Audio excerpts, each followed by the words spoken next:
Warning, warning, warning. The following live broadcast may contain loud, obnoxious, shrill, and alarming noises that might be considered disturbing.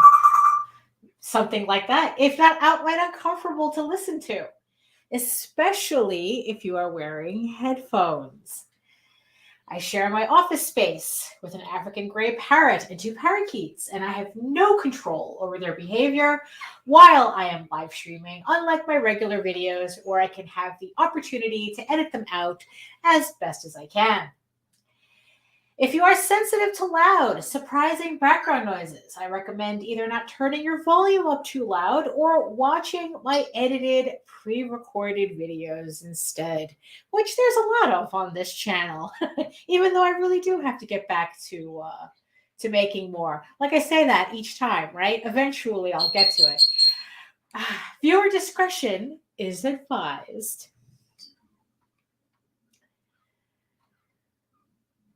Poof. There we go. Okay, awkward turn. Awkward turn. So, hello everybody. So here we are on another Wednesday. Time is going by so fast. It's like, hey, Mike, Jimmy. Hey. So yes, so welcome everybody as we slowly trickle in. It's, like I said, it's Wednesday. Oh my goodness. So all these all these comments just popped up. I guess my new setup is working really well because it's like I have all my actual cameras and whatnot on a main computer, and I'm watching the chat on a laptop in front of me. So I'm not constantly doing this, although I'll be doing that anyway.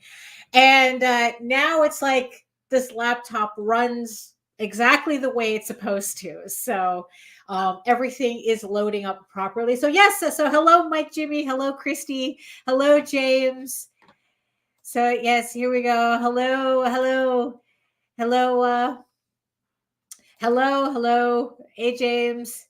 Oh, and of course, and Nita is here too. So there we go. So hello, everybody, and hello, you 5 people watching right now from regions beyond. So I guess let me get the intro going, is because there's a lot of work to do today. Because So hello, everyone. My name is Daphne Lage, and I'm a cartoonist, illustrator, and comic book artist from New York. I have been self-publishing since 1992. I've been self-publishing since 1992. And I am known for the funny animal fantasy, my English, Jesus, my funny animal fantasy adventure Tall Tales right here, which I'm currently putting together volume 4 for Kickstarter coming soon.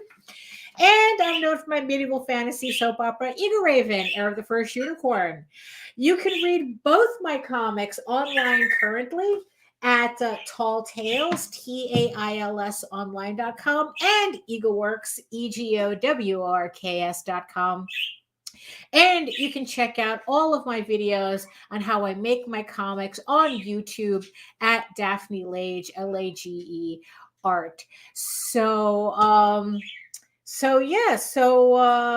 There we have it. Like I said, if you're joining me from regions beyond, from Facebook, from Twitter, from wherever you are seeing the link to this live stream, come on over to YouTube, join the sexy people in the chat. Hit the subscribe button, hit the notification bell, so that you get notified whenever I upload a video. And yes, okay, there we go.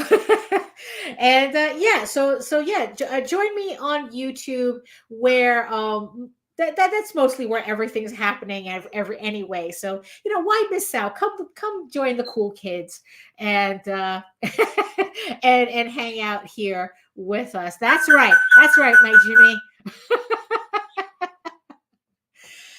So a little housekeeping before we get started. Speaking of YouTube, you can also catch me and Nita Lanning on the Rage Into Network, to which I am also broadcasting this stream to. We have a vlog show every Monday and every Friday, starting and ending your week at 11 a.m., where we talk about everything, nothing, and all the bits in between. But mostly we talk about social media marketing, crowdfunders. We do interviews with other creators, and talk about, just the process of being a creator, being creative, and just, art and writing and all that fun stuff related to, and the not so fun stuff. I mean, we just did an entire episode about packaging. So a very important episode, I might add. So if you missed out Monday's episode, was it Monday's episode? It was one of the previous episodes that we did where we just talked about packaging. So check out all of our previous videos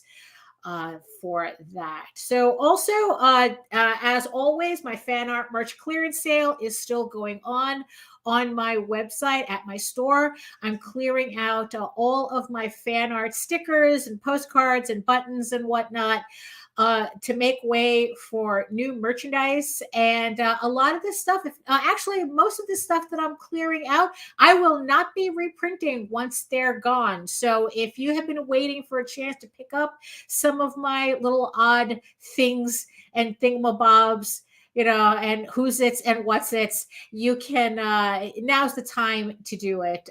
Cause, once convention season, like really kicks in, and I start returning to them, these things fly off the table. So this is your last, this is going to be your easiest way to pick these up before they sell out.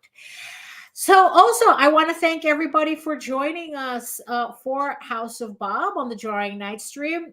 This is a once a month adults only live stream that me and Nita run. And I think I finally got a more permanent schedule for it. So I think what we're going to do is we are going to run House of Bob on the last Saturday of every month. So there we have it. So I don't have to guess anymore as to when's going to be a good time. So the last Saturday of every month, House of Bob Drawing Night stream. So we had a really fun time on the last one. So there will be another one coming up next month. So whatever the last Saturday of May is, that's when we're having another House of Bob. So keep an eye out for that. And again, I want to thank everybody who supported EGORAVEN, Heir of the First Unicorn, issues 1 through 4. And so keep an eye out, because the Volume 1 trade paperback collecting those issues will be launching on Kickstarter on August 22nd. So that's going to be the next EGORAVEN Kickstarter coming up. But before then, of course, we cannot ignore the OG comic, The Tall Tales Thieves Quest Volume 4, launching June 13th, 2023 to 2022. Oh my goodness. The launch page will be going live soon, so keep an eye out for that. But the campaign itself will be launching on June 13th. So there you have it. So I will announce the launch page when it goes live. But now we have an actual date for Tall Tales Thieves Quest Volume 4. So let me go back up here. And here we are. So pretty much that's what's going on in terms of all that. So thank you so much. So on our last episode, I had started doing those bookmarks, And I thought that you guys would like to see the finished results of that. If you didn't, if you don't follow me on Facebook, well, if you follow me on Facebook, you would have seen these already. But I just thought you guys would like to see this. Where on the last Wednesday, I was coloring in what is going to be. I haven't decided if they're going to be add-ons or they're going to be levels for the trade paperback volume 1. So this is what the finished bookmark is going to look like. So instead of offering, because it's a trade paperback, you can't really do variant covers and sketch covers for a trade paperback. So what I'm going to do is I'm doing the original art. So like I said, if you watched my last stream, yeah, right. There you go, my Jimmy. Yeah, there's a lot coming. Yeah. So this is an original piece of artwork that's in a bookmark sleeve. And yes, no, absolutely, I needed to put tassels on it. It's not a bookmark without a tassel. So that's what it's going to look like. So you can get a sketch. So you can get a sketch bookmark, and you can use it to save your spot in the volume 1 trade paperback when that comes out. So yeah, so this is the one that I was actually working on last week's episode, I guess. So this is the completed set of all 5 of them so far. I will be making more. I want to try to get as many of these in advance as possible, so that it's less stress for me when a campaign. A campaign is stressful enough without me having to worry about this. So here we go. So here's EGORAVEN. Here's Rillian. There's Johar, Amadeo, and Daniel. So so these these will be available. I shall be keeping Unicorn Boyfriend for myself. Thank you very much. So these will be available on the campaign. So I thought you'd like to see what they look like finished. And also they have a little sticker in the back. So the clear sticker is on the plastic, not the original artwork. So that's what they're going to look like. So these came out really, really a lot better than I was expecting. That's for sure. Of course, I had to get over the hump. Well, I'm working on it. Yeah, should I do a random Loki and have that floating around? I'll make you all fight for the random Loki bookmark. So I had to get over the hump of cutting it out, because for a split second I was actually thinking of keeping the entire piece for myself and framing it and whatnot. But once you get that first cut through, it's like, okay, it's over. And then I just was able to cut everything out and put together the the bookmarks the way they're supposed to, and they came out really nice. I'm very happy with them. So this might be something I might offer up a little bit more regularly. So we'll see how that goes. So the other thing that I have been doing is catching up on, because look, last week the campaign ended, and it's almost like work stopped and started all at the same time. So the campaign finally ended, and then it's like I had to take that weekend to just not think about it anymore. I had been like running. It felt like I've been running that campaign since January, which is when I launched the launch page. So it was like January and February, and then March was when I launched the campaign. So it's just like 3 months of just oh, hey Joe. Hey, Joe. Yeah, so everybody, yeah, no, there'll be enough. You are correct, sir. There's enough EGORAVEN to go around. Um, yes, and yes, Nita, Nita was the first one to get to get a Loki original piece in the wild. So she was the first one to break that ice. So yeah, but there will be enough original artwork to go around. So yeah, so technically it was 3 months of campaigning on that Kickstarter, and yeah, so it's like so yeah, I had to take that entire so from that Wednesday to Sunday, I just had to not think about it, because it was just like I just needed to I don't know, just like to kind of like get my energy back for the fulfillment phase, because that in and of itself is its own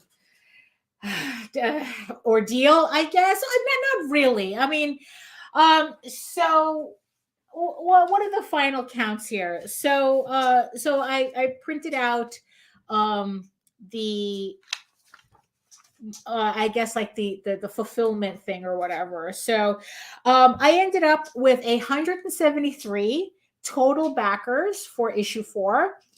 96 of them actual physical backers, which that in and of itself is a record for me. Usually on my previous campaigns, it ranged, actual physical backers ranged around like 50 to 60.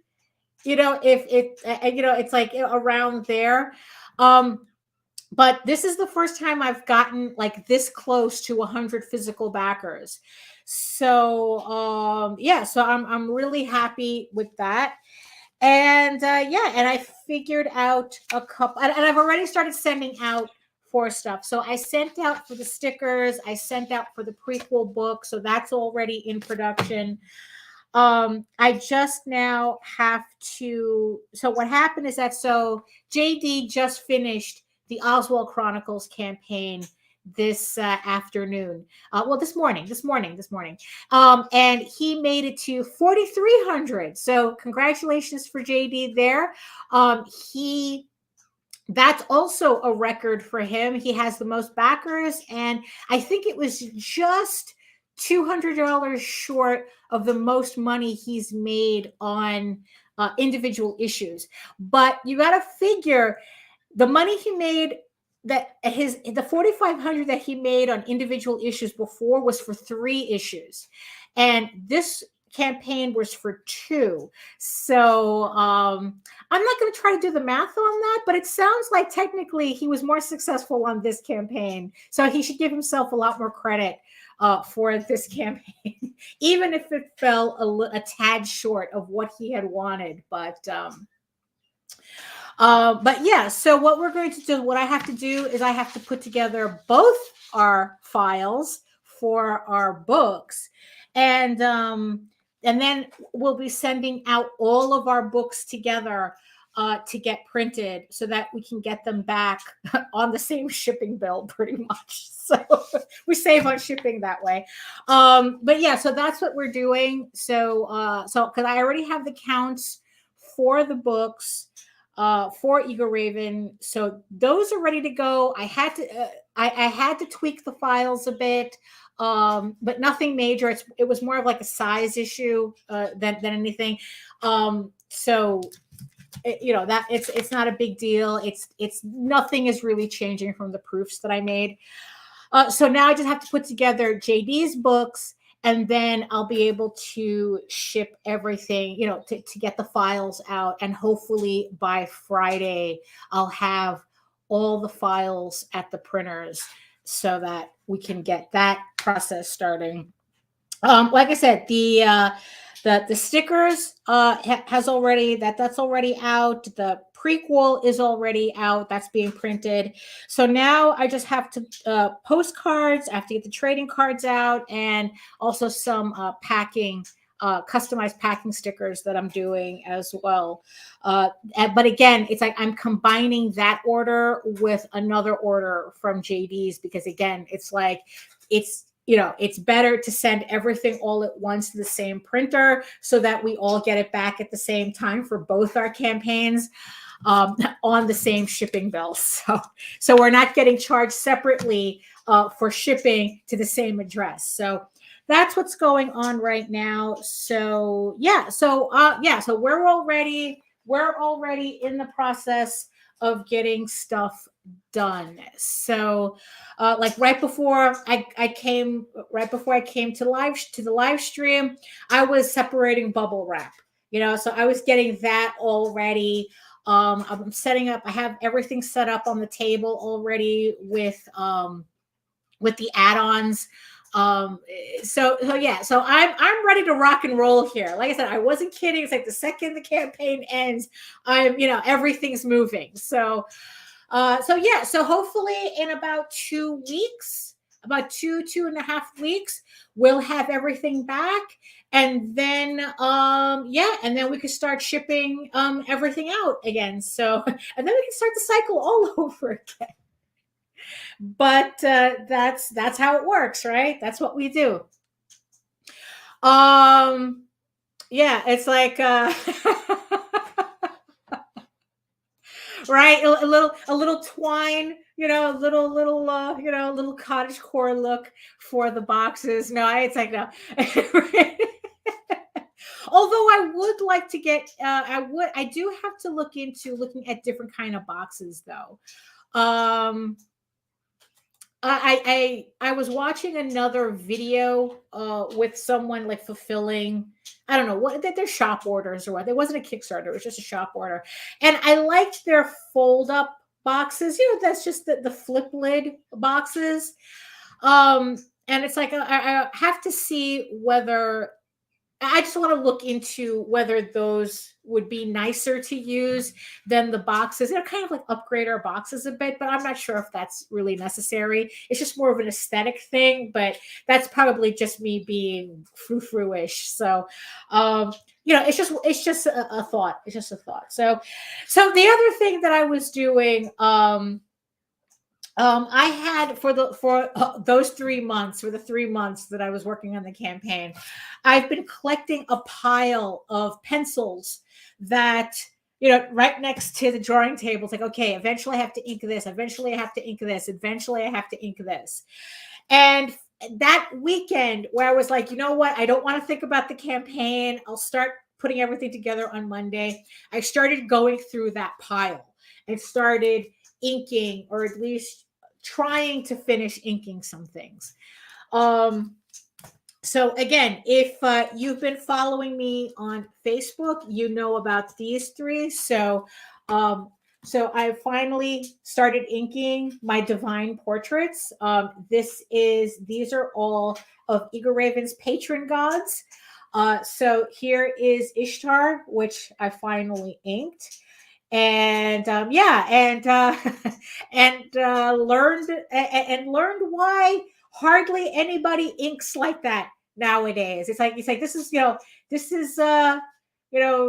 why George Perez is the OG, because inking like this actually hurt my wrist. I actually had to, right out the gate, I was hurting myself on artwork. So I had to take a breather after I did this piece because those curls made my wrist angry. So try it at your own risk. So I got that one finally finished. I got EGORAVEN herself in her god armor finished. Really happy the way with that came out. Now here's the thing though, I still like the pencils, so that's why these are the original pencils on the back, because there's always something in the sketch that I don't know that I just can't seem to capture in inks. So I didn't want to ink over the actual pencils, so it's like I printed out a blue line and inked those instead, so I would have both the pencils and the inks. I did the same thing with all of them. So there we go. So now I have both. So I finally inked EGORAVEN and everybody's favorite, I inked Loki finally. Mike Jimmy actually was the first one to try inking this when I posted up the blue line. And I have to admit, though, you made a lot of interesting decisions on the inking that I really liked, but I was not going to try to imitate. I mean, you actually got his you actually got these parts to look like there's actual like little rope and twine in his hair, and I love that. I absolutely love the way they came out, but I wasn't going to try to imitate that because it's like, no, it's like I like to keep my inking a little bit more streamlined. You know? So yeah, and so as much as I loved that those little details you put in, I wasn't going to try to imitate them. So there you go. So I got Loki inked as well, and who knew? So the last one I have to ink is Eros right here. And this, I thought Ishtar was intimidating. That's why I did her first, to kind of force myself through it. But actually, it's this one that I'm kind of dreading to ink, because all this Greek ornament in the background, it's like, I'm like, wait, okay, how precise can I get this, without like completely being mechanical with it. It's like because it's all Greek ornament and it's all straight lines, and it's like, do I try to freehand it, or is it like, do I rule everything out? What do I do here? So this is last, but I will be getting to him just so I can finally have all four of these done. So that was one part of the pile that I'm getting through. Another part of the pile, actually, this one's part of the pile. But the thing is, though, I had put down these inks a while ago. These are the base inks. I have to put in the final inks on top of it. This was supposed to be a cover for a re-release of Or So I Thought. That's the prequel to Thieves Quest. It's Gabby's story, pretty much, Gabriel's story. And what was funny was that this piece was actually rejected as a cover. JD said that it was too violent for a cover. But not for nothing, though. The reprint was for something else. And and it's like, and we decided to play it a little safe with the cover, because we weren't sure if the audience that we were supposedly making this reprint for was like we were going to do this cover, but in the end it turned out to be fake. The whole deal turned out to be fake, so it doesn't matter. So I'm going to finish this cover, and we're going to use it somewhere. So if you know about the Fellowship campaign, the Fellowship of the Indies, that was the book that this was originally supposed to be the cover for. The version of Or So I Thought was going to be for that deal that turned out to be fake. So so now there's no reason in worrying about whether the cover is too violent or not, because the audience didn't exist. So there we go. But that's a whole other story. That's a whole other story that a lot of you already know. And I'm not running a drama channel. If you want to know what happened, the short and dirty of it, head on over to the Fellowship campaign, Fellowship of the Indies, and on Kickstarter, there's a pinned update on that campaign with links to the video and the story, pretty much. So you can read that there, and you can see the drama there. So, and we can keep the drama there, And last but not least, in my pile, this I actually got to ink over that weekend as well, is another, yes, this is another EGORAVEN nude cover that I'm not sure if I'm going to do it as a cover or just do it as a print. I'm not sure. It depends on what I'm feeling like at the time. I just know that this was a piece that I started thinking that I was going to do one of these Victoriana covers for each issue, and kind of decided against it. So I haven't decided what to do with the final piece yet, but I'm currently obviously working on it. So yes, exactly. Yes, it's the return of the Boobicorn. Yes, it is. Which I had to put a little tape on it because we don't want to scare people on the daytime show. But if it was House of Bob, I would have been inking this, regularly without the fanfare. So that was the last piece on my pile, that I finally was able to get through. So, oh my goodness, let me put these books away. So that's pretty much what's going on. So I just want to, I don't know, kind of like, if you notice my background is looking a little bit janky, and it gets jankier by the show. It's like, if you pay attention, each time there's a live stream, something more disappears in the background.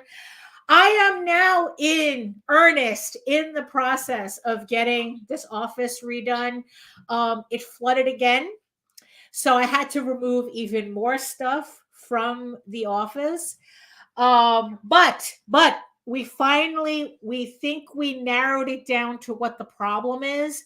So we are in earnest. We are on the schedule to get this wall fixed, and whatever it is that's leaking, it's actually coming from the floor. We thought it was the roof. It's not the roof. It's actually coming from underneath. So we're in the process of finally getting all this, fixed, and I'm really looking forward to getting all my shit back in here. That's for sure. I mean, it's like, I know I've never done like a tour of the office. I have a really, really old office tour on my channel, but yeah. So it's like, probably I'm going to keep this desk set up the way it is, with me facing that way, and this is the back wall, and and then it's like, probably like get some floating shelves so I could put all my toys up there and whatnot. Have like a cabinet here for all my art supplies, a shelf for all the books, so I can finally get to them without having to remove or climb over stuff.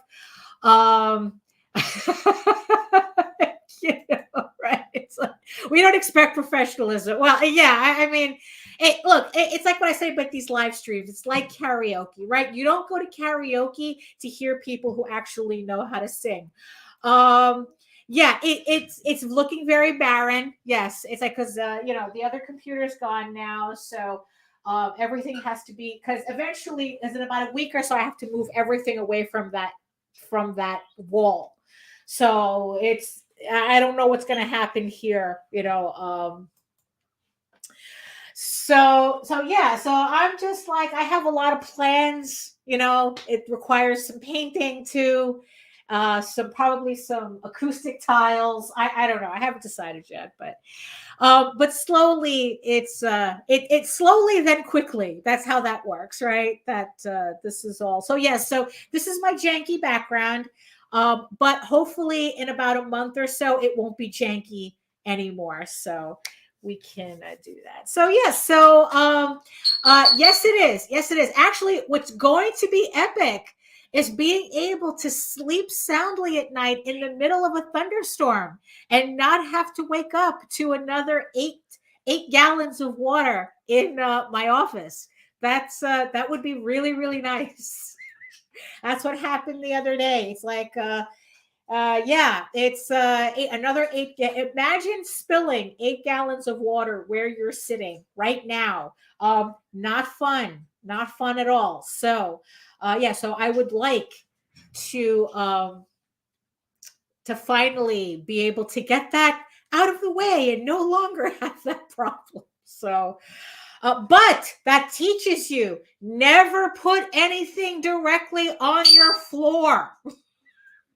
Word, I swear to God, word of the wise, never put anything directly on your floor unless it's in something plastic, unless it's in a plastic bin or something that does not leak or take in water, and it's like, do not put it on the floor. Everything, when I get this, when everything is done here, everything's going to be off the floor. Even, every piece of furniture, it's got, like, even the cabinet that I'm looking at for all my art supplies, it has feet like this much off the floor, so that if anything happens, it's not touching anything.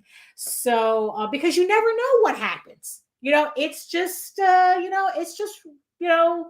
never know. You never know. But really, do not keep anything on the floor. If you have to keep stuff near the floor, make sure it's in a bin, because it's like, between me and although JD has lost a lot of books through a lot of floods, I've lost books too. Mostly, I think most of my books came from a mouse infestation, but that's a different story. That's a different story.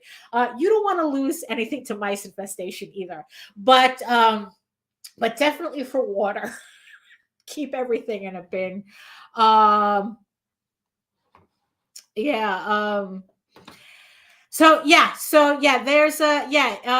Nita was showing off these waterproof boxes that she found on Amazon. So I guess the name Elabon or something like that. So it was a lot of them. It was look, it was just one of those things where it was like, for a couple of months, it was like an Australian plague in this house, and then one day it stopped. That, I mean, we don't know what happened there. So we lost a lot of books. Oh, I lost a lot of books like that. JD loses everything to floods. So we have different plagues destroying our collections going on. So on that note, let me show a little bit of love, and then we can finally move on to all this inking that I still have to do. So let's do that, and and I'll be right back with you.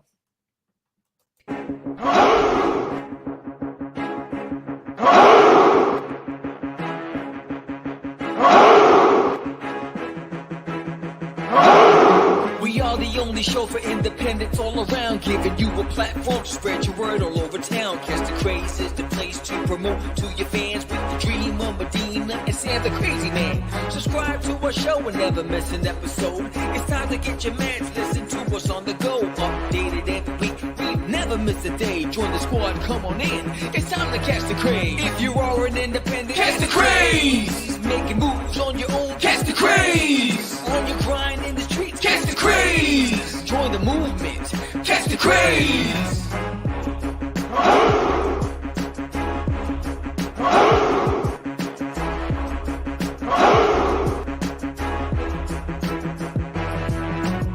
Yeah, George, we did it again. Come on now. You know you want to do it. Catch the craze.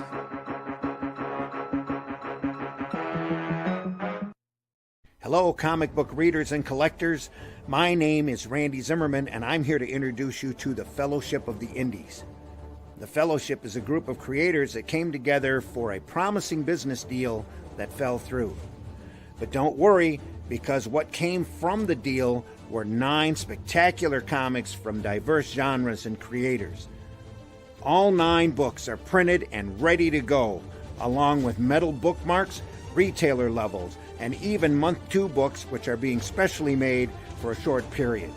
Just know that by pledging, you'll be getting 9 great comics, 32 pages a book, for the awesome price of $25 plus shipping. That's over 250 pages of incredible indie comics. So secure your copies today. So there we go. Fellowship of the Indies. Look it up on Kickstarter. We still have several plenty of days to go. But it would be nice if we could make it to about 3,000 on that campaign. Like I said, if you want the ugly story, it's in the updates. It's in the updates on the campaign itself. It's not a main focus of the campaign. We try to keep it as lighthearted as possible, considering the situation. But if you want the ugly story, it's there. So on that note, so let me set up my thing here. And this is what I'm still working on. So when last we left our heroes, so this is still the bonus story for everyone who supported Oswald and EGORAVEN. So I'm obviously still working on it, and I have after this panel, I have 3 more pages to go. Just putting down the base inks on it. And yeah, so after I have all the base inks, the rest of it should go rather quickly, because it's like the other inks is just to enhance everything so far.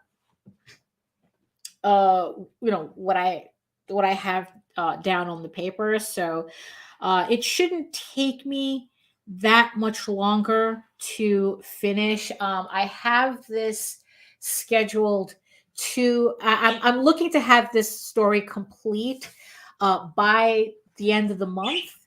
So by the time we start fulfilling the campaigns, this book, the PDF, will also be able to go out as well, or it'll go soon after we start fulfilling. So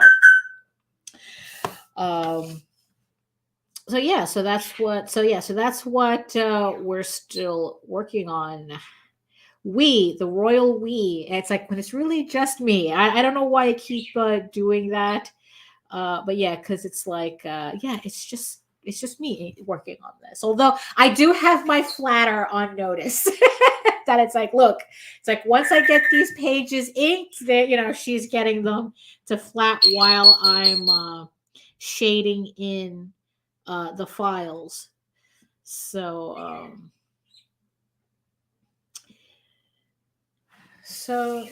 let's see. Let's see. Oh, thank you, Nita. So Nita put a link to the fellowship in the chat. Okay. Good night, Jimmy. Good night, Mike Jimmy. So there's a link to the fellowship in the chat for everybody who wants to check out that campaign. So yeah. So like I said, now that I don't have this laptop choking itself to death trying to process everything.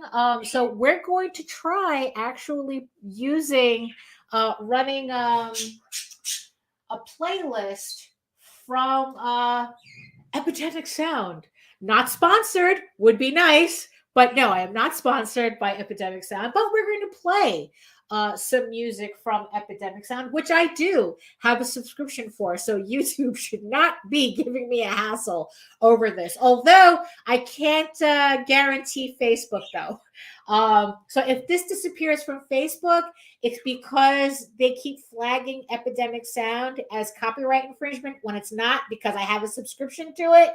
But that just goes to show you, if you're watching from Facebook, come on over to YouTube, because when I start playing this, I don't know if Facebook is going to freak out and knock my stream out because it's flagging the music when it's not supposed to. This is all supposed to be whitelisted through my subscription. So but come on over to YouTube anyway. So let's see. So this, let's see. Okay, so I don't want it to be too loud. Let's see. because obviously I still want you guys, if we're talking,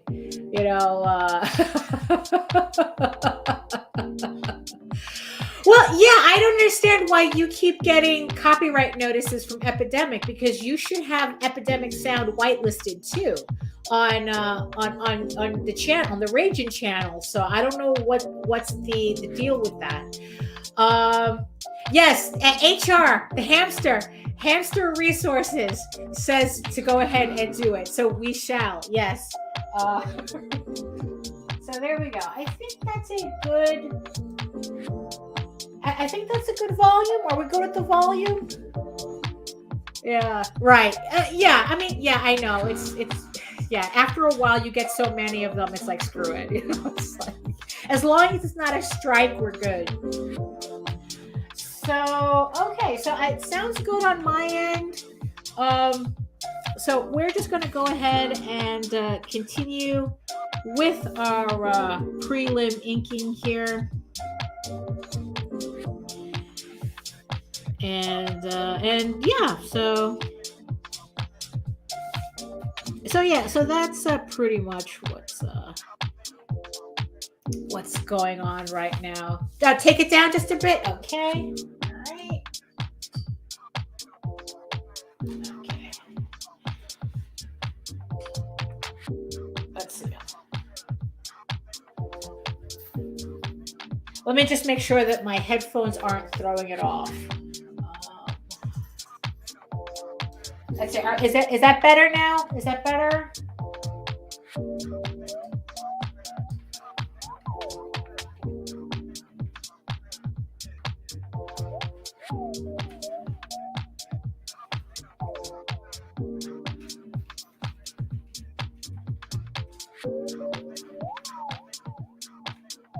Okay. So, okay, we're good? Okay, we're good. Okay, good. Okay. All right.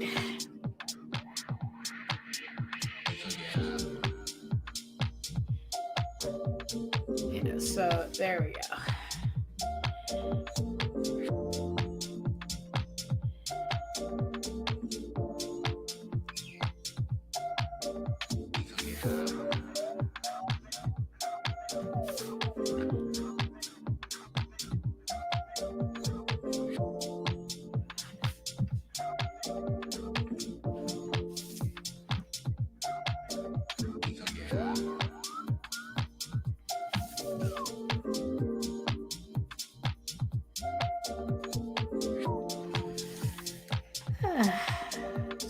So yeah, there's just so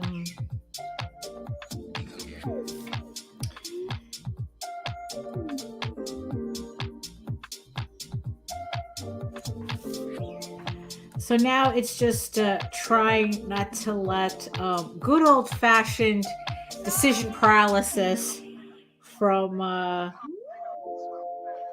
overwhelming me, and just like, okay, let's put it on the list. We got the list going. I got both my lists. So I have everything that I'm trying to finish in the next, week and a half? Because the thing that I really, really want to start working on next is penciling the layouts to EGORAVEN issue 8. I was going over my schedule again for the year, and I think I figured out a way to be able to run 6 Kickstarters in for next year. So, but the thing is, though, it requires me to get everything as much done as possible in advance, so that I can get them approved by Kickstarter in advance. I'm going to be trying this out for the next Tall Tales campaign, because I want to launch the pre-launch on May 1st, so that we have all of May to, what did I say? Tall Tales was coming out June 13th. June 13th. So we have all of May to grind on that pre-launch page while I'm still getting everything else done.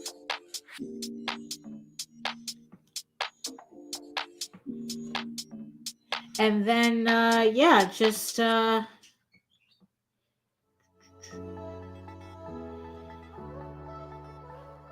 try to keep these campaigns moving. So so for especially 2023, so I have it scheduled to do 6 campaigns. Let's see.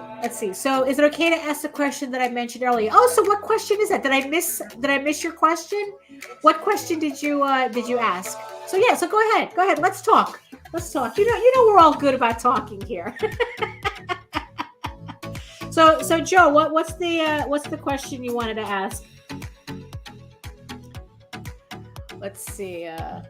So that's so I have to start doing the layouts for issue 8 so I can get that done. So I have all the books ready for next year so I can continue grinding them, trying to grind them out.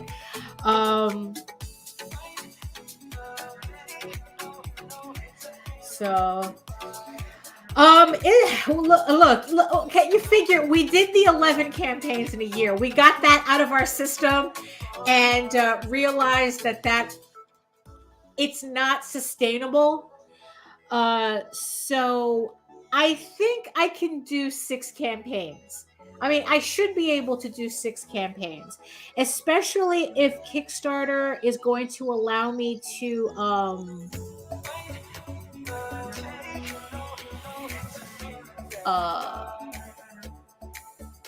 well, actually, it's like as long as they allow me to launch the pre-launch when I think that I can, about like as soon as the previous campaign is done, or at least about I think I timed it well. So we'll find out if I can get away with it.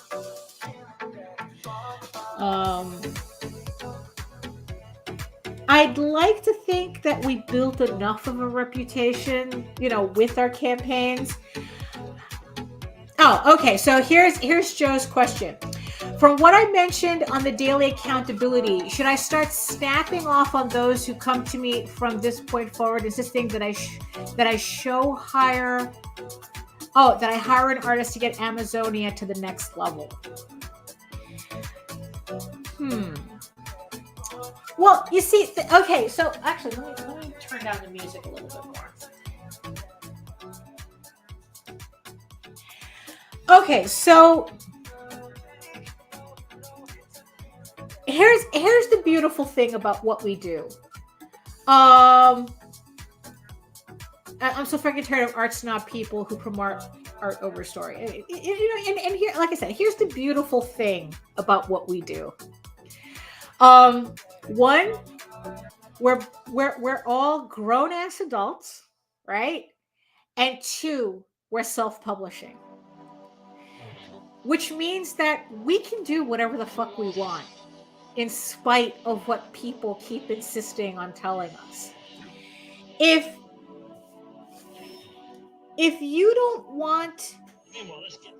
you're not interested in hiring an artist to do the artwork for your book, then you don't have to.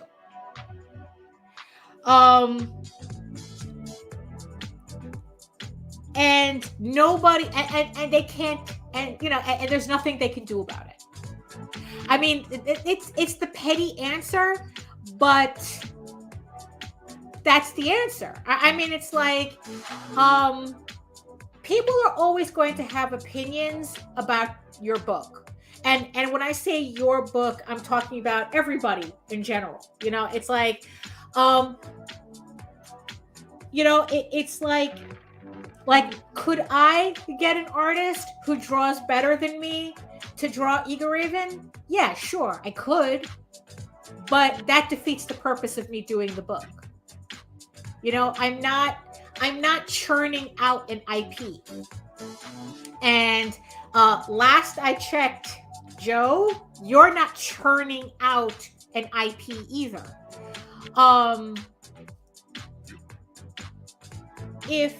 If that's not something you want to do, then you don't do it.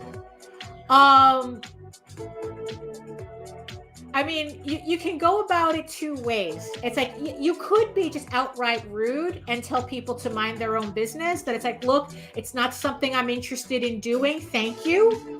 Fuck off. So no, say,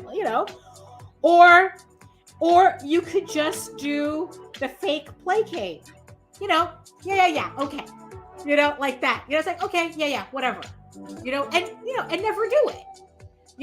So it's like that has what you do on your own book has nothing to do with them. If they want to do that if they're doing their own books and they feel that they're better off hiring somebody else to do their own book to take it to the next level, whatever the fuck that is, that's their business. And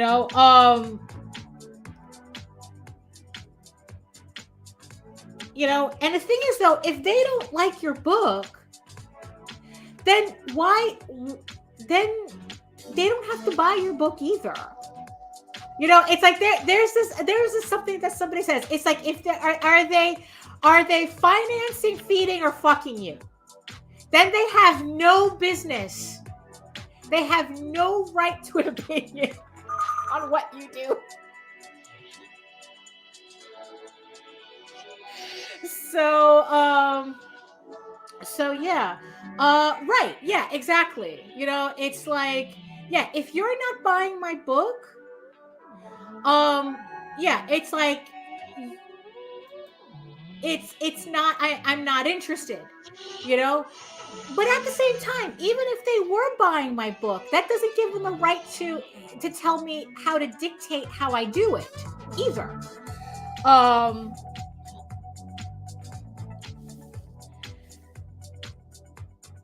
It's like me and Nita were having this discussion the other day. So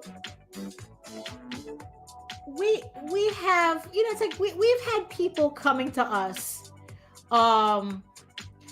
like kind of like pitching shows to us, and we're pitching shows too. It's like, oh, we'd like to have this, we'd like to have that, or whatnot, right?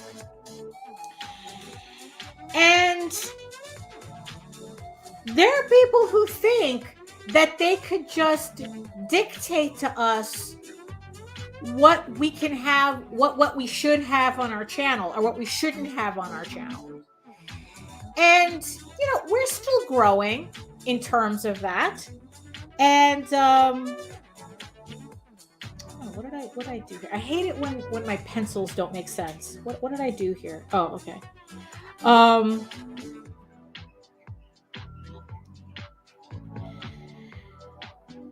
And it's like,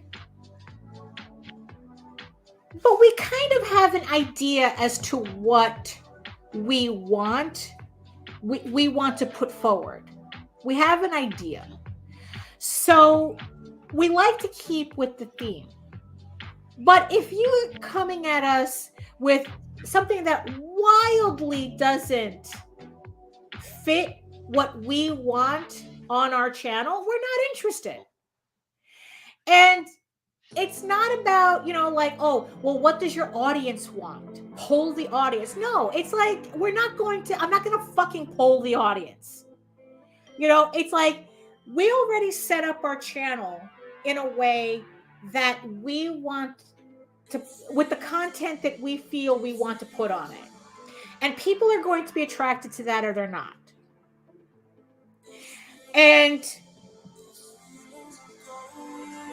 it's not about, oh, you have to give the customer what they want. No, we don't, actually. We don't.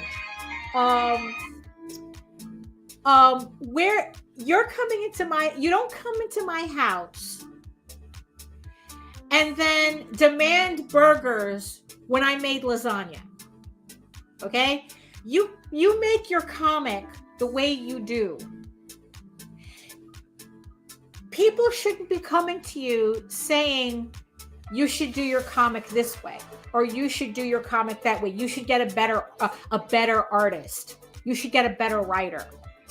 Or whatever, you should be doing this, you should be doing that. And it's like, if you don't like my peaches, stop shaking my tree, right? That's it's a quote that I've seen Dita Von Teese mention, but it wasn't her that quotes. She's quoting somebody else when she says it. It's actually a writer that someone had wrote to her complaining about her books. And then she just wrote back, if you don't like my peaches, stop shaking my tree. So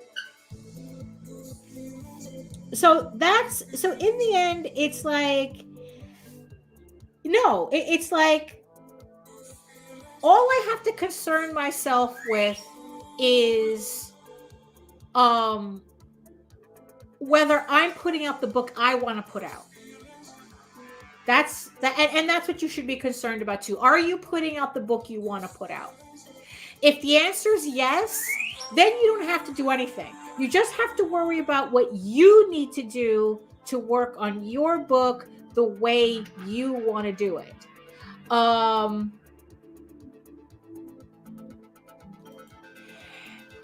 it's like, yeah, that's the thing though. There's always going to be people who do that. So tired of you're not good enough. Yeah, and they're always like backhanded comments. It's like, oh, you could be further along, or you could be more successful, or yeah, everybody has an opinion on that. And unfortunately, we just have to learn how to, what I like to say, smile and nod politely, and just let them talk, and then, let them move on. If they know how to do a comic, they should be doing a comic. They should be doing it themselves. They should see what it's like, what it takes. Okay, so go ahead.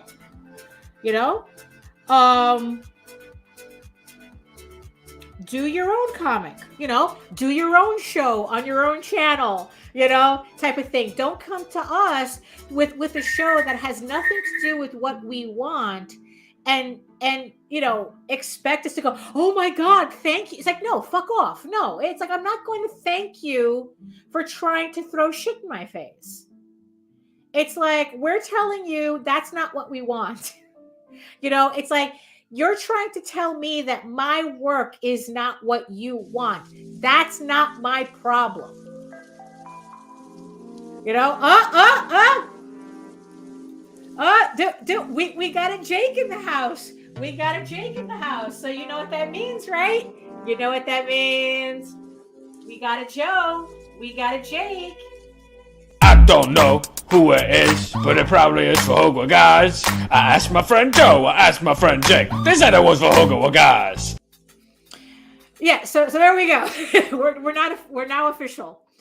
Right.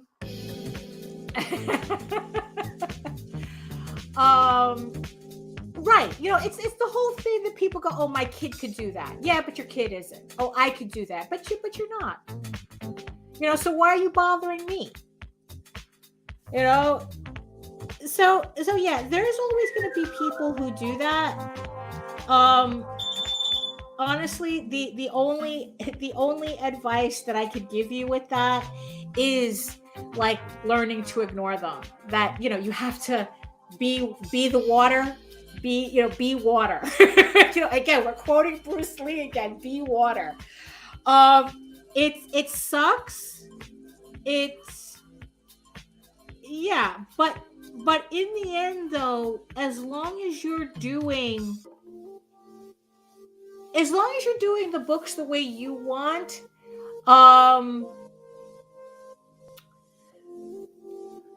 yeah, it's like they have nothing to say. You know, I mean, it's like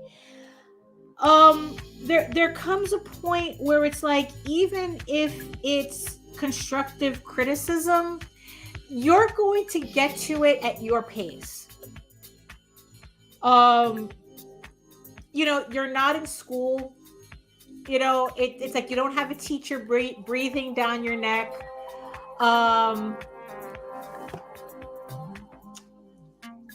You know, I mean, it's, yeah, you're going to learn at your pace, you know, and as long as you're practicing, as long as you're moving along,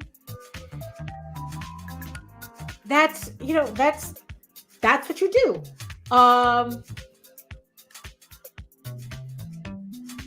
You know, I mean, yeah, it's like, look, people suck, you know, and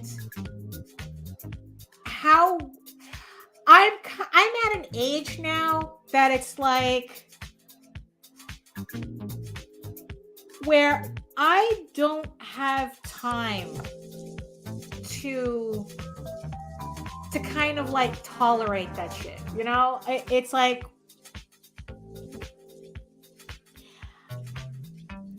you know, if you don't like my stuff, that's a you problem. You know, I'm not going to pretend that what you're telling me, you know, like what people come at me for, whatnot, and it's been a while since I've had that, you know, because when people realize you don't give a fuck, they kind of lose the adrenaline to bother you. It's like, oh, you want to tell me I suck? Okay, go stand in line. Who cares? You and who cares? I because I don't. Go find somebody who cares.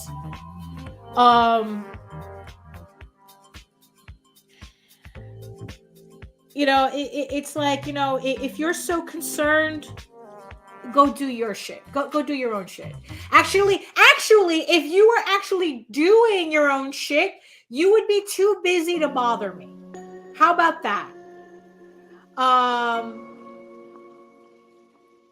You know, right? Yeah. I mean, it's like, look, if the books are coming out the way you want them to, you know, that's what you're doing. Also, yeah, that's also something too.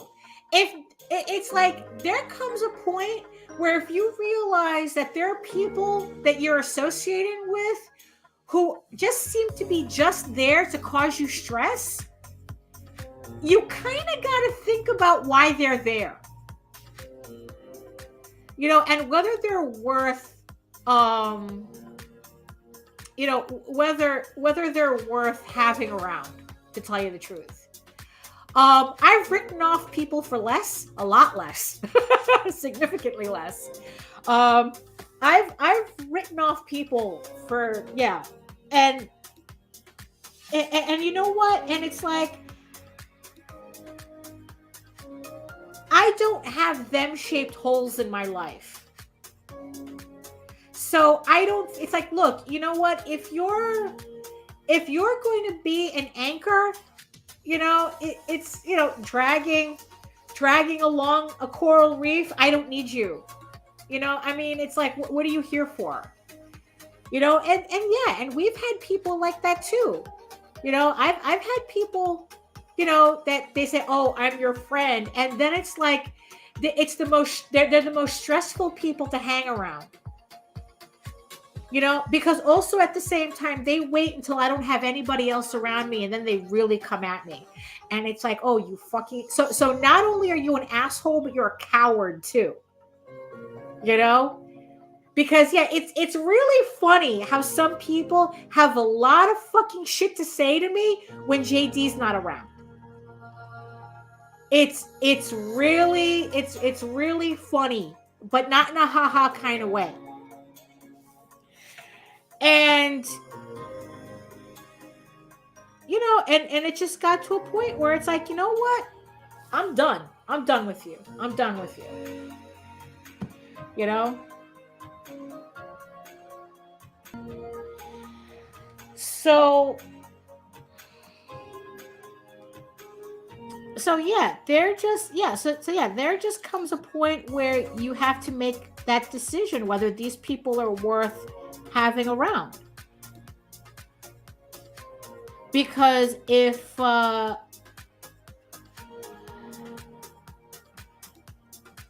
you know, because in the end, it's like if that's the only thing they have to answer, if that's the only thing they have to offer, what if really? It's like, dude, can't you talk about something else? You know? It's like, you know what? It's like, how about, yes, it's like I fucking know. And you know what? And I'm gonna learn at my own pace, and you just have to deal that that's what's happening. So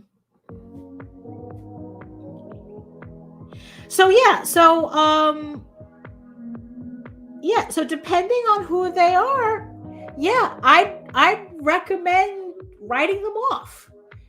You know, because there comes a point where being actually supportive means knowing when to shut the fuck up.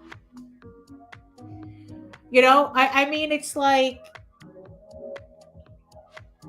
it you know, it's like I said, it's like we all know we have 10 pounds to lose. We all know we have to lose 10 pounds. I don't need somebody up my ass about it all the time. You know, it's like, I know what I need to do. I know what I have to do. I know what I have to improve on. I know what I have to do to improve on that. But it's like, you know, why do you have to keep mentioning it? Why do you have to keep talking about it? Why is it the only thing you can talk about? You know? Because in the end, it's like there just comes a point where it's like they kind of get off on that. They kind of get off on putting on poking you with that needle. So that's not healthy for either of you. So yeah, that's another thing too, where they think that, oh, you'd make more money if you did this or that or the other thing, or it's like, oh, you know, but you'll never just sell it to Netflix that way. It's like, there was an asshole who sold the idea of sharks and tornadoes 5 times. So don't tell me what can sell or not sell. Okay? Don't tell me that there's some kind of quality standard that we have to meet. You know? You know, and on the other hand, and then the other thing too is like, yeah, believe it or not, I actually do my work because this is a story I want to tell, not because this is a story I want to sell. You know, it's like, and there's some people who they don't know what to do with that information. It's like, what do you mean you don't want to sell it? What do you mean you don't want a Netflix deal? What do you mean? I mean, it's like the most obnoxious interview that I was on was somebody who kept hammering that shit. It's like they kept going on and on and on. What do you mean? What do you mean you don't want to, you're not looking for a Netflix deal? You know, what do you mean? But what if they came to you with this, that, and the other thing? It's like, it's like, at this point, it's like when you start asking me questions like that, you might as well be asking, well, if you won the lotto, it's like, it's just as useless as a question. But what if Netflix came to you? What if $100 million just fell out of the sky? It's like that shit. It's like, how about asking me a real question instead of like these stupid fantasy hypotheticals? It's like, and that's also something that I've grown very, very incredibly intolerant of is these stupid hypothetical questions that is supposed to be like, you know, those questions that's like, oh, well, would you do this for this? Would you do X for Y? Would you live in a cabin with no TV for a year for $100 million? It's like, they're so fucking stupid. It's like, I have no patience for that shit. It's like, because they're so useless to ask. Both in terms of asking and answering. It's like they're air fillers. They're dead air fillers. That's what those types of questions are. You know, it's like you just want to hear noise at that point. That's what those questions are. You just want to hear noise. It has nothing to do with the answer. And the whole, well, but what if Netflix came to you? How are you going to sell this to Netflix? And it's like, you know what? How about we just worry about it when it happens? If it happens. If it ever happens. Maybe it never happens. What if it never happens? You know, my life is still the same. So it's like, yeah. So it was like the most obnoxious interview I was on. And because I just couldn't get it through their heads. I'm telling a story. And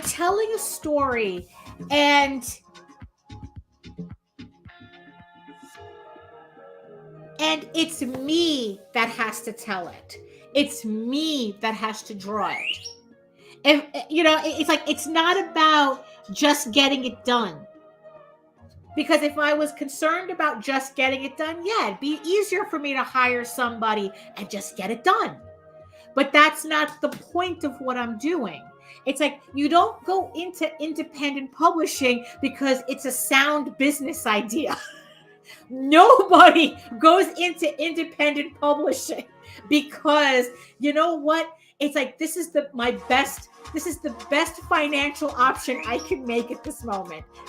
Absolutely not. You know, it's like, we go into self-publishing because we have a story to tell. We have artwork we want to show that only we can do it. And people are going to understand that or they're not.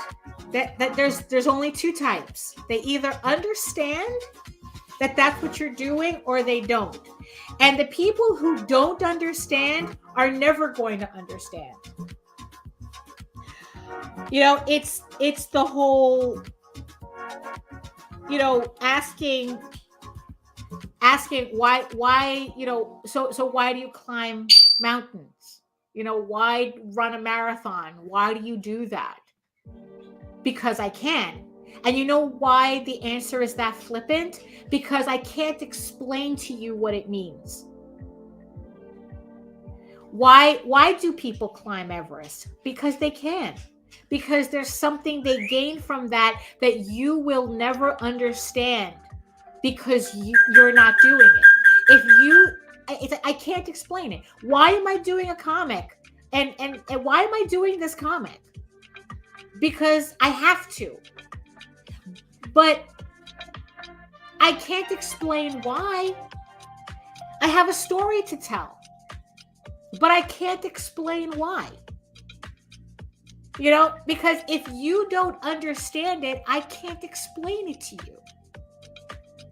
You know, and there comes a point where you're only wasting your breath with people trying to explain it to them. You know, and it's infuriating.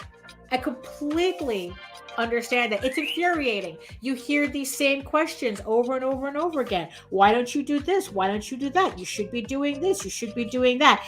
If there's look, I swear to God, if it was possible to like insta block people in real life, it's people who go, you should do this.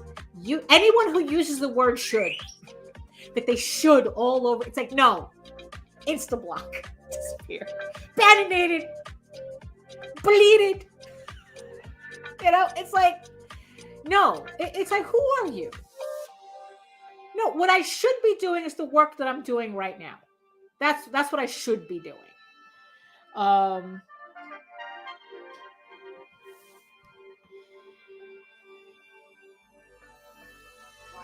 yeah, thank you.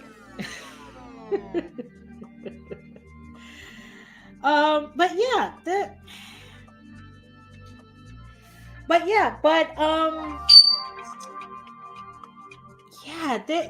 yeah, but honestly though, there really isn't an easy answer for that.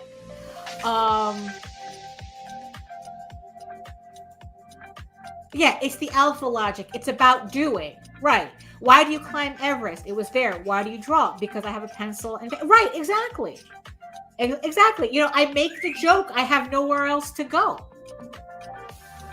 But the thing is though, is that that's kind of true. I can't imagine myself doing anything else. What am I going to be doing? Working in a copy shop for the rest of my life? I mean, that could happen anyway, but I'm still doing this. This is the part that I still have to do. I mean, I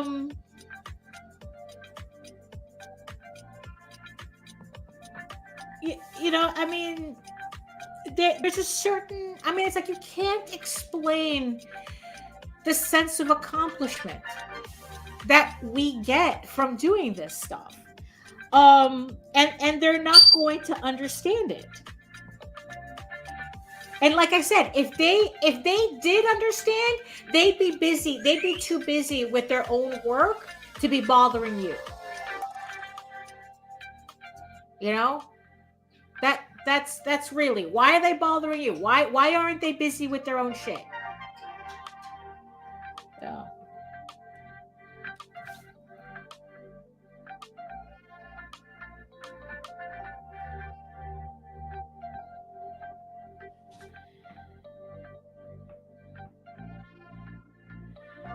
It's like, look, it's like if they want to hire somebody to do their comic, that's on them. They're fine. Go hire somebody. If it comes to a point that you want to hire somebody to draw because you find that you'd rather write, that's completely on you. I mean, it's like that's your decision to make. But do it because you want to make that decision, not because some rando is telling you have to in order for this to accomplish this. It's like, what the fuck do you know what I want to accomplish? It's like what I want and what you want are two different things, apparently. I want to tell a story. You just want to have a licensing deal. That's not where I'm at right now. If ever,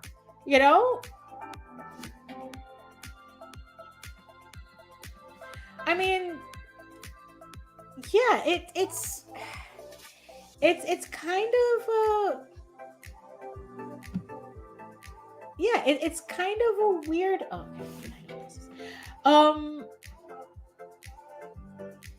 Yeah, but that's people. Right, yeah. It's like, why you draw dead people? Because I can't. Exactly.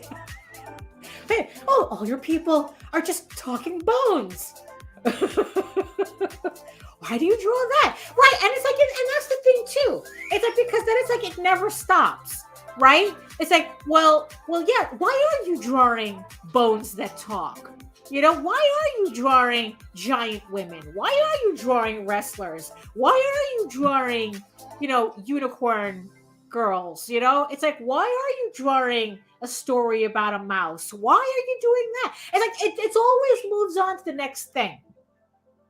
It's never, because in the end, it's never about, you should be. It's almost like a low-key form of discouragement. It's not that they want you to improve. They want you to stop. That's why they keep bothering you. But it's like they're trying to find like a low-key way of doing it where it doesn't. I didn't tell you to stop. I was just trying to encourage you, and you're the one that took it that way. That's what that's the bullshit they're playing.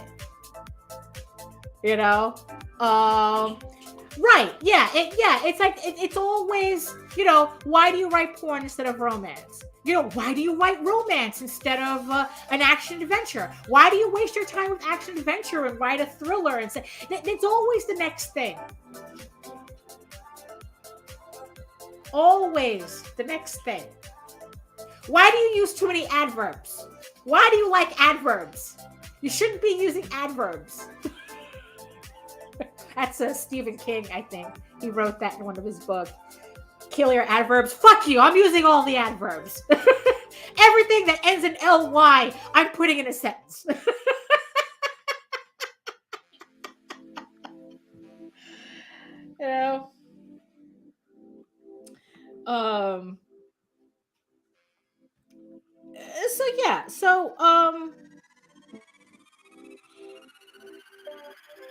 Take any criticism with a heavy grain of salt. Get what you can out of it, but everything else you kind of have to learn to take it or leave it, and they have to learn that you're going to take it or leave it. Oh, you should do this. You should do that. And it's like, like the one that I would get a lot. There was a thing on Twitter where someone had asked, what's like the most annoying thing you get told as an artist? What's the most annoying thing? And my main thing, you should work for Disney. It's like, bitch, if I could be working for Disney, I'd be there already. It's not that I just learned about what Disney... And you see, this is the thing, too. They always say that. People always tell me that. Oh, you should work for Disney. Like I never knew that was an option. Like Disney, what's that? Oh, they sound like a very interesting company. I never heard of them. They always ask that question like that. And it's like... Which again, it's like, it's filler. It's kind of like, it's something that they say for the sake of saying, and rather than it being something of importance. So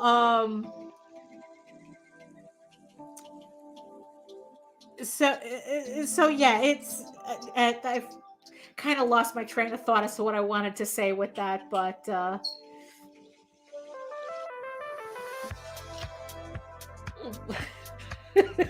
yeah.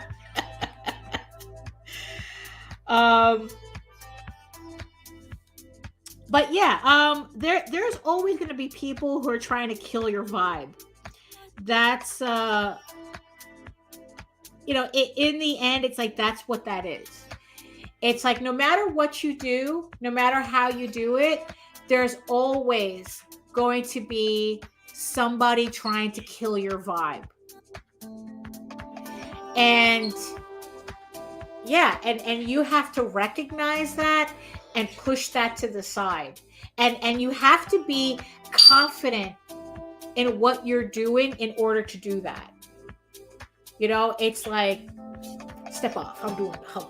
It's like that. It's like, just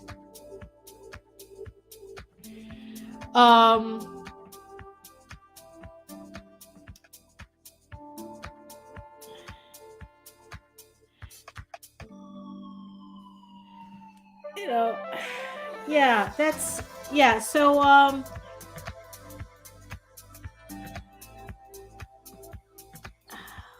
what is it? There was a saying by the guy who wrote Neuromancer, William Gibson, that before you write yourself off as depressed, I think that's what. Before you write yourself off as depressed, make sure you're just not surrounded by assholes. I think that the quote, I'm obviously paraphrasing, but it's something to that effect. Before you write yourself off as depressed, make sure you are not surrounded by assholes.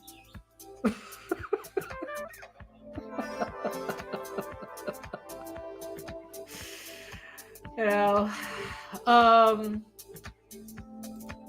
let's see. Oh, there we go. Every Sunday I did daily sketch accountability and announced to 7. I had people come at me. Yeah, and that's what they're trying to do. Because, I mean, look, just the fact that you're at an issue 7, okay? I just finished penciling issue 7. And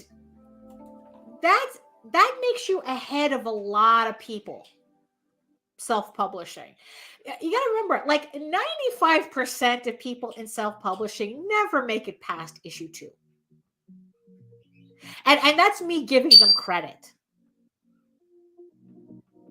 You know, really. You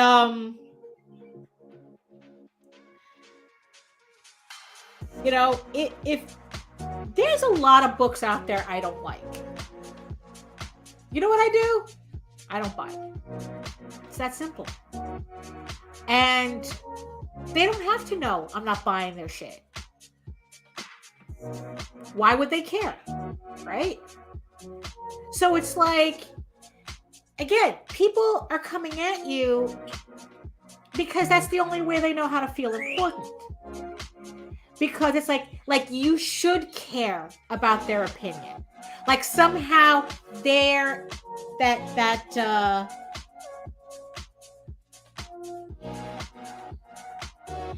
somehow they think they have a value in your life.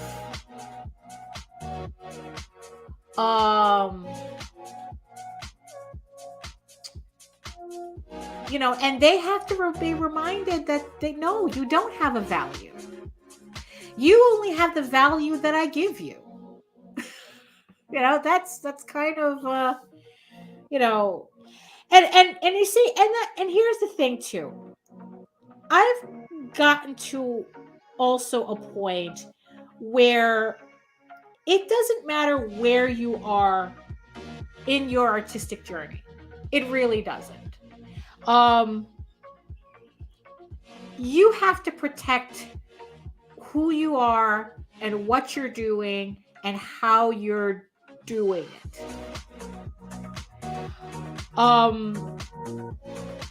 Because like I said, if it's not you, they're going after somebody else. And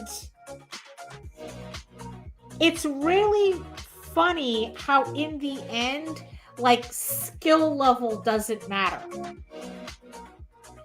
Because like I said, it's like, if they're not coming after you, they're trying to come after me. They're trying to come after somebody else. They're trying to come after, I mean, there are people coming after, there's always people like even Jim Lee. And, you know, we talk about J. Scott Campbell. I mean, it's like, we talk about Rob Liefeld. Imagine spending your entire career in comics, the laughing stock of comics, while you're making millions at it. I mean, it's like, how does that happen, right? It's like, who's turning around and telling Rob Liefeld, oh, if you drew better, you could be making more millions? I mean, it's like, how do you even explain that? You know, like the logic stops working at that point. He's already making millions off of his artwork as it is. But at the same time, he's the laughing stock of comics. So it's like,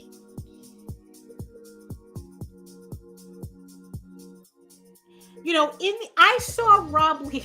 I mean, it's like there was, he started, I remember I caught something on one of his, on his Twitter feed, where he was literally blocking everybody who prefaced their tweets with, I don't like your work, but I'm not a fan of your work, but it's like, no, there is no but. And he would just block them just for saying that. And it's like, yeah, it's like, you know what? Why the fuck do you have to say that? Why do you have to preface that?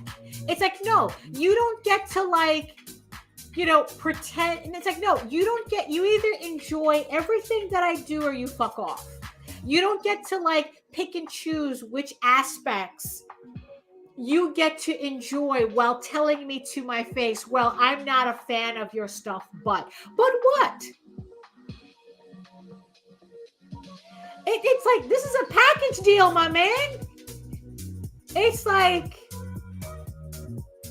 you know, so yeah, so Rob Liefeld was pretty much blocking everybody who did that shit to him. It's like, look, he spent the entire 90s and 2000s and what, like I said, being the laughing stock of comics, but they still made him a millionaire for it. Yeah, like that's how ridiculous it gets. But also, yeah, it's like that. But that's my point. That it never stops. Once they already, you know, it's like it never stops. It's always, they just move on to the next thing. Oh, well, now you just have to draw boobs correctly. Now you just have to like stop making everybody now you have to stop the pocket shit. It's like, no, it always, it's a constant hammer. It's a constant hammer. Because like I said, they really don't want to see you improve. You'll improve when it clicks, it will click. You know, you will improve when you improve. You know, as long as you're hammering at your craft, it will eventually click. Look, it took me this long for a lot of things to click. You know, I mean, it's like the last 2.5 years was just one thing, light bulb after another. Just finally, decades of work just finally coming together. I'm a very slow learner. I'm slow and I'm stubborn. Very, you know, so it took a while for a lot of things to click.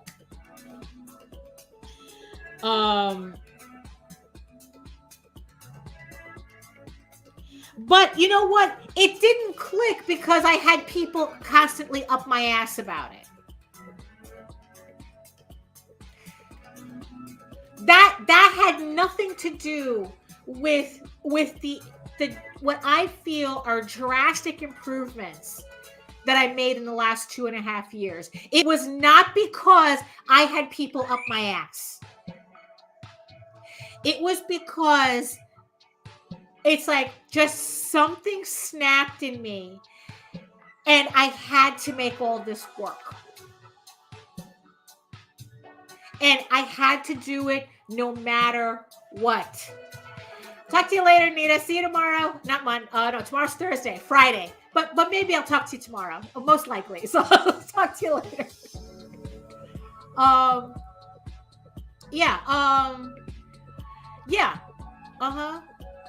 Yeah, exactly. It's like, no, I was the same way. I was art shy a lot too because people had shit to say.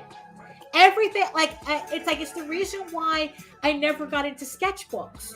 Because every time I was outside, fucking randos in the street had shit to say. If I sat in a museum and was sketching, people had shit to say. It's like, I'm not fucking talking to you. I'm sitting here minding my own business. Why the fuck are you bothering me? So I had that, so I stopped doing it. You know? I mean, but this last 2.5 years, it just like, no, I have to do something. Like I said, I'm filling up sketchbooks for the first time. I've never filled up sketchbooks. I have 2 sketchbooks. Now, I filled up one. I have 2 more sketchbooks I'm in the process of filling up. It's just something, hammer, hammer, hammer, hammer. And then there's all these pages that I'm working on.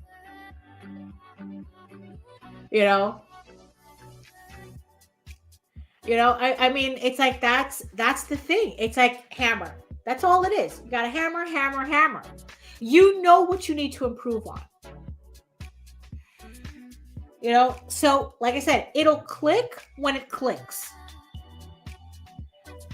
But yeah, it's like, unfortunately, the people who have all the things to say. Unfortunately, they're just a reality we have to deal with, you know? And like for me, like I said, for me, I'm at a point where it's like anybody says something, I'm like, all right, whatever. Oh, I'm sorry. Was I supposed to care? Because I don't. But hey, I'm acknowledging the noise that's coming out of the hole in your face.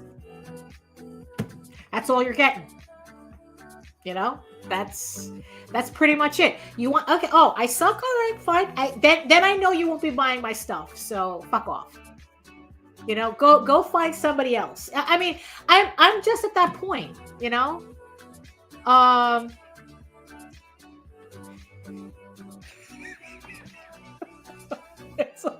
Well, I don't know if that would be a good thing to do here. I am in New York after all. The cops here are a little different.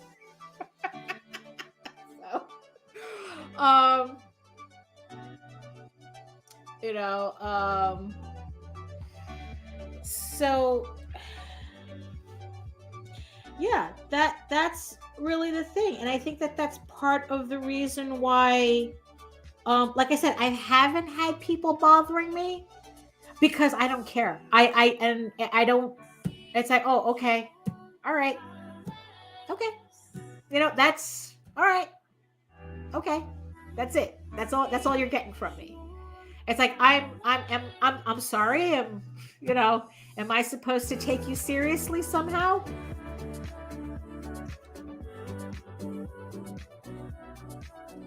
Because like I said, here's the thing. The people who have time to do that shit are people who aren't doing anything.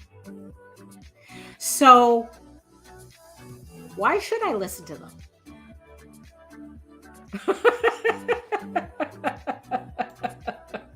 Yeah, like I said, the cops here are a little different,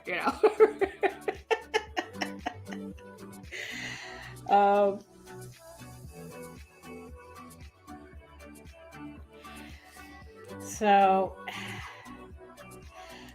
yeah, I mean, I know that's probably not the answer you were looking for, Joe. I mean, because it requires a bit of intestinal fortitude.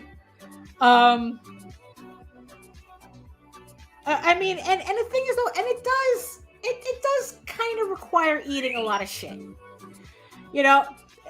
but at the same time, it's like, because I guess it's like kind of ignoring these people comes off as you're just tolerating them.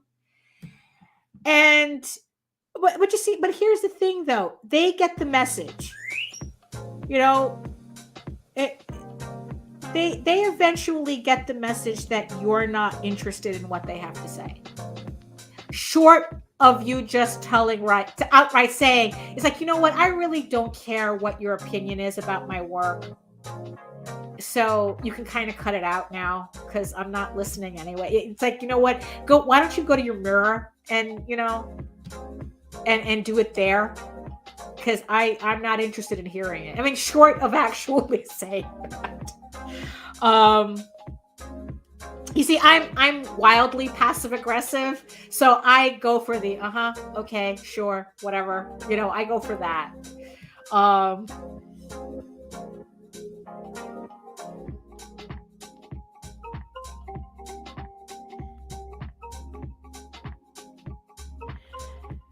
Yeah.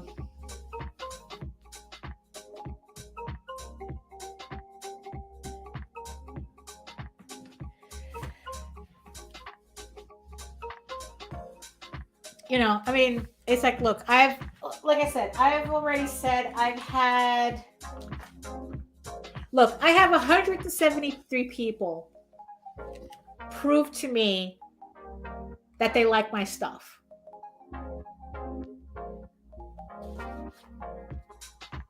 That's what? 3-4 classrooms, depending if you're in a more urban environment with more crowded, with overcrowding. That's what, like, yeah, that's like 3 classrooms full of people.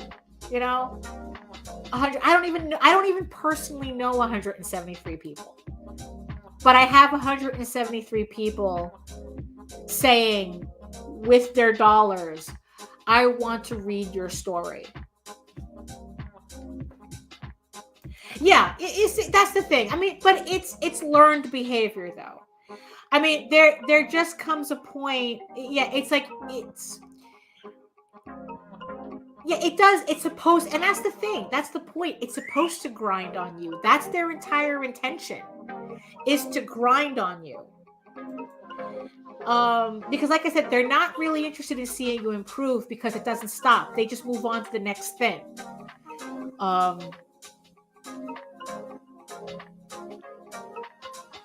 Like I said, you have to decide whether these people are worth having in your life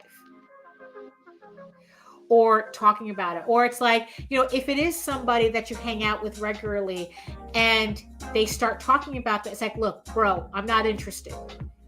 Let's talk about something else. I mean, it's either that, or like I said, you kind of have to eat the shit sandwich until they get the hint that it's like you're gonna do you're going to do what you're going to do, and there's nothing they can do about it.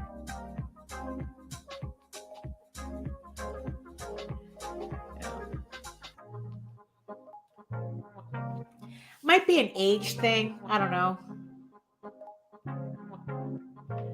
Because like I said, it's like I've really been at this point for a bit,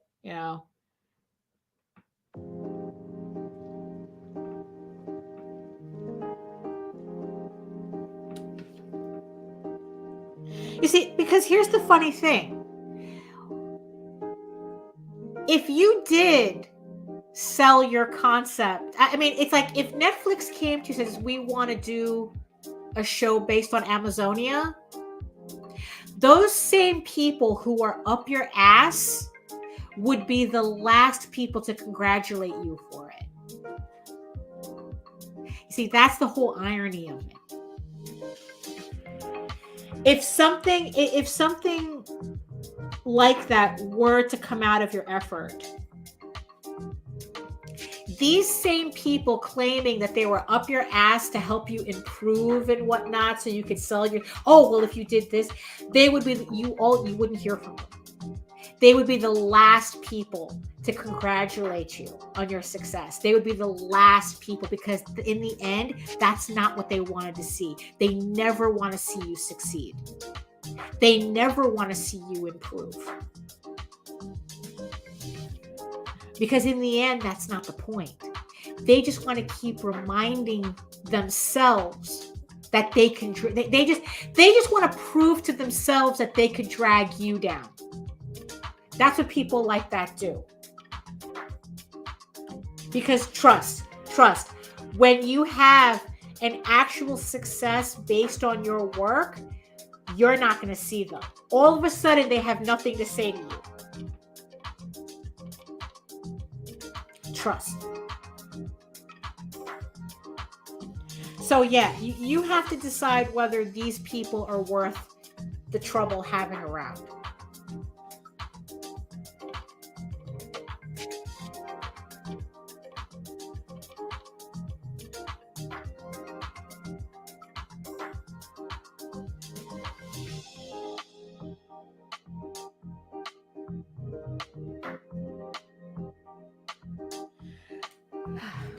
So yeah.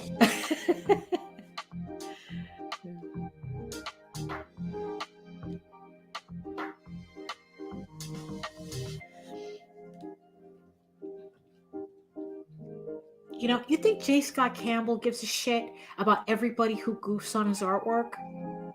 You think he gives a shit? You think he sits around crying about somebody doing another parody of his shit, another correction on his artwork? No, he's too busy stuffing his ears with $100 bills. The dude gets $20,000 a cover for the most big. Look, this is my show, so I can say this. I'm definitely not a fan of his work. But it's like, but there's, do you think he cares that I'm saying that?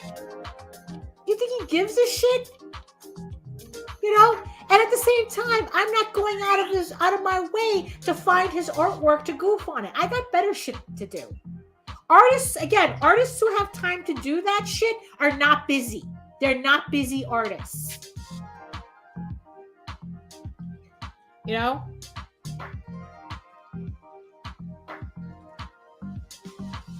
People who are actually busy and doing shit don't have time for bullshit.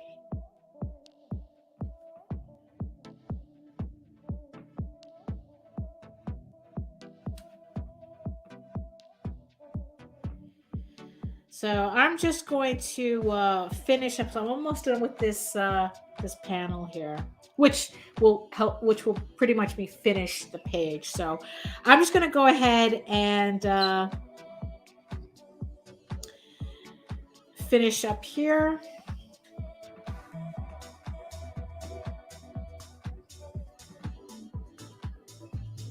And then we'll yeah, you know, well, right, yeah, that's exactly. I mean, he's getting paid. Rob Liefeld's getting paid. You know, it's like, you know, it's like the secret of legacy is that it's made by others. You just got to keep pouring gasoline. I mean, you know, that's right. Exactly. And that's exactly. And maybe that's what it is too. It's like, not only because they're not busy, you have to be busy. You know, so it's you know, it's like, I'm always busy. I got my lists, you know, it's like, I got shit to do. And it's like, and honestly, it's like, I don't have time for trifling people. I really don't.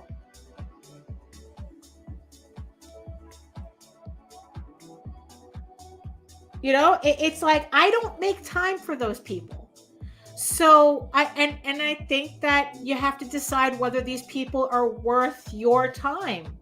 I mean, say, because, you know, yeah, it depends on who they are.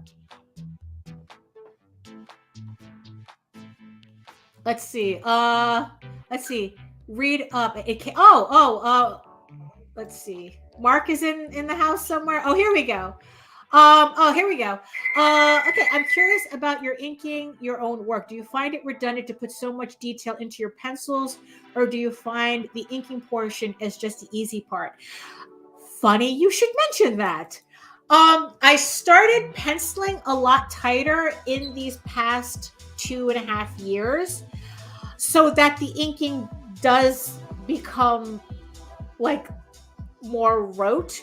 So all my thinking goes into the pencils. That's where I'm figuring out where all the lines are. And then once I'm inking, then it's kind of like mindless, because technically I'm just tracing. So, and what I found, because before I used to do the opposite, I used to do loose pencils and then put all the details in the inks. Now it's the opposite. And what I found that as a process, it works a lot better for me. The pencils is where I struggle with the most. So that's where I make sure to put most of my effort in, so that I get it right in the pencils, so that when I go to ink, it's not that big of a deal. I'm not thinking. I'm just tracing over my lines. And then until I finish the page. So yeah. I mean, what makes it redundant is that because I put so much detail into the pencils, they feel like finished pages to me. Like they're done. But they're not. They're just pencils. And they're not tight enough for me to kind of like do a Jim Lee and scan them in and just darken them, and then, oh, poof, there we go. We don't have to ink it. So that's where it becomes redundant, where I have to go back to the pencils and re-ink them and see them all over again. But um, but uh, but yeah, no. It's yeah, but yeah, for me now, inking is just kind of like the mindless part. And I much prefer it that way.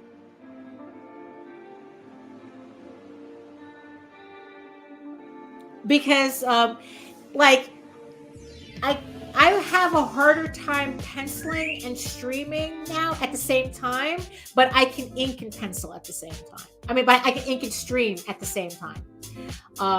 Because I don't have to concentrate as much.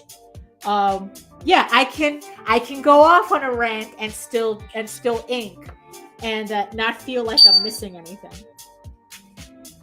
So inking is not tracing. Well, you know what? For what I feel like most of the time, for me, that's what it does. It's I try to make it as efficient as possible for me. So which is the whole thing with the pencils, so that it does feel like tracing. So I don't have to focus so hard on it. Although it does depend on the piece. Like I said, the divine portraits really threw me for a loop. These were very stressful to ink. But that's why also I didn't ink the pencils, because I didn't want to ruin them. So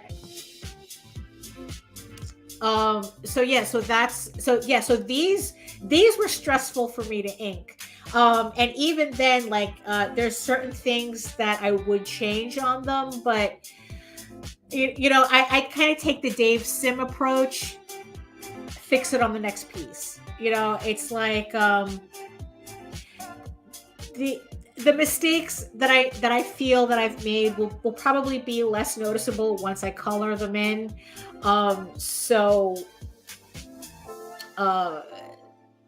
You know, that's, you know, so yeah, so it depends on what I'm inking.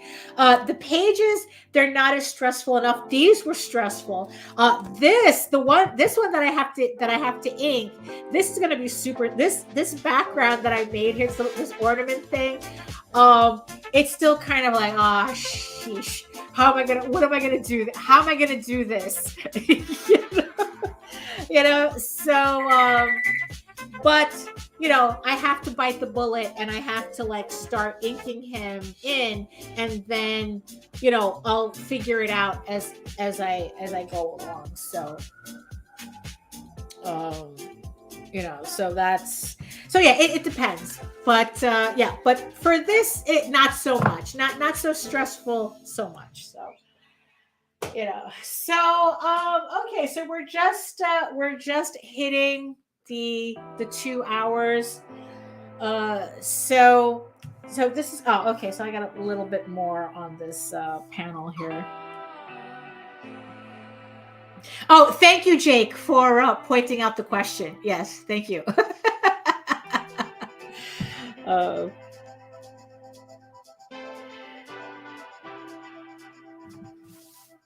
Yeah. So, and also, it's like what makes the inking like redundant for me as well is that technically I have to go over these lines 2 more times with my other pens in order to. Oh, okay. Good night. Good night, Jake. Thank you for being here. Good night. So, like, I have to go over them with these pens. It doesn't take as long because it's kind of like less inking I have to do, and I'm still looking at the pages over again when I really want these done. But that's the process, right? That's the process. Okay, so let me just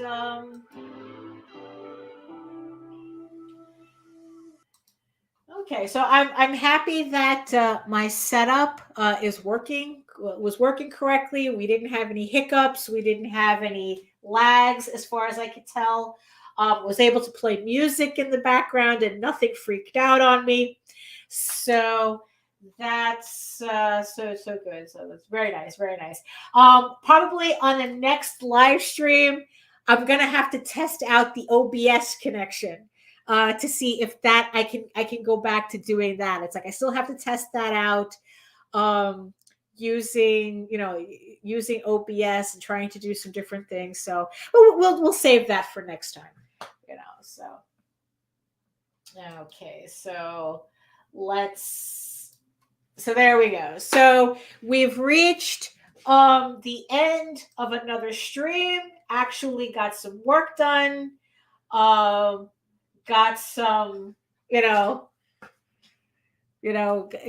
some stuff out of my system, I guess, showed up some artwork. So thank you, so thank you everybody for joining me today.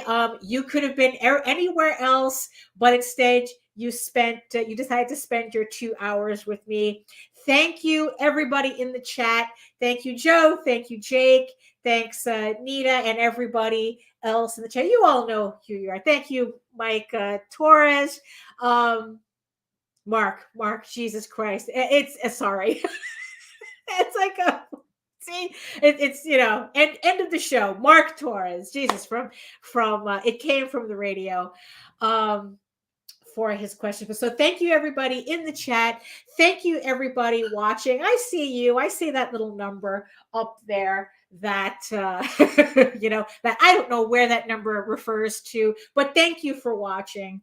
So on that note, if you want to learn more about me and my artwork, you can head on over to my main portfolio site at egoworks.com. Yes, you are Mike today. You are Mike. You see, Mike Jimmy went to bed, so we needed another Mike in the Mike and Jake, because they're in Jake is in Norway, and Mike is in the Netherlands. So you are the unofficial Mike for the today. Sorry, Mark. So like I said, you can head on over to my main portfolio site at egoworks.com, EGOWRKS, where you can find links to all of my galleries and social media sites. But I mostly post to Facebook if you're into seeing sketches and current work in progress and all that cool stuff. The finished stuff of whatever I do on the stream usually ends up on Facebook. And also don't forget to subscribe to my YouTube channel so that you can get notified whenever I upload another video or do another stream. I will be joining Nita again on the Raging 2 Network on Friday at 11 a.m. So you can join us there on Friday. And speaking of all the mics, not Mark, Mike, Mike, Jimmy, and Marvy, I will be joining them on Saturday on their show, Sketchy Saturday, on the Raging 2 Network at 10 a.m. Eastern. So so there we go. So Mike, there is an actual Mike Jimmy, but we're not, but Mark Torres is in the chat right now. So you can check out that show on Saturday at 10 a.m. So so you can read the first 5 issues of EGORAVEN, Heir of the First Unicorn, in its original black and white format at my website. Or if you prefer your fantasy to be more Lord of the Rings action adventure, you can follow the links to Tall Tales, TAILSonline.com, and read the first 20 issues of Tall Tales for free. And don't forget to sign up for my monthly newsletter, because I have hella campaigns coming up, hella projects coming up, and I know you want to be notified when all of them happen. So make sure you sign up so that you get free comics. You get free PDFs of comics, of Tall Tales, of the Oswald Chronicles, of EGORAVEN, just for signing up. You get all these PDFs for free. It's like, you can't go wrong. So thank you again for joining me. So like I said, check out the upcoming shows Friday and Saturday and Monday again. And we'll do this again next week, Wednesdays, 4 to 6 again, where hopefully I will keep all my mics and marks in a row. So, so thank you again for joining me. And and I'll still see you on the next live stream. Now, as I make my awkward turn to do the final, whatever it is that I'm doing here. So, so see you then. Ciao. Hi, everyone. Daphne Lage here. Join Nita Lanning and me on the Rage Into the Vlogs show, where we talk about everything, nothing, and all the bits in between. Looking for hour-long conversations about indie comics, social media marketing, and crowdfunding, with the occasional rant and story time? Head on over to the Rage Into channel on YouTube, Mondays through Fridays at 11 a.m. Eastern to join in the chat. Hit the button.